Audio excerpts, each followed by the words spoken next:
সাকিব আল হাসান নাকি হামজা চৌধুরী এই মুহূর্তে বাংলাদেশের সবচেয়ে বড় সুপারস্টার কে?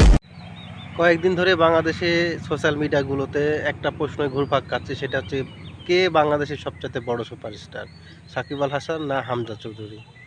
তো এই প্রশ্নটা করা হচ্ছে সোশ্যাল মিডিয়াগুলোতে, সব জায়গায় কেউ বলছে সাকিব আল হাসান, কেউ বলছে হামজা চৌধুরী।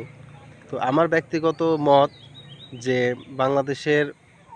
বাংলাদেশের প্রেক্ষিতে বাংলাদেশের অ্যাচিভমেন্ট বলি বা বাংলাদেশের অর্জন বলি, তো সেখানে সাকিব আল হাসানের আসলে ধারে কাছেও কেউ নাই। তো আমার আমার মত হচ্ছে সাকিব আল হাসান বাংলাদেশের বড় সুপারস্টার।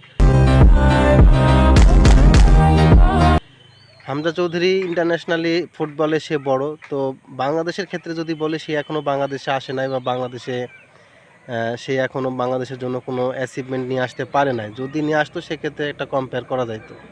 তো আমার মতে বাংলাদেশের সবচেয়ে বড় সুপারস্টার সাকিব আল হাসান।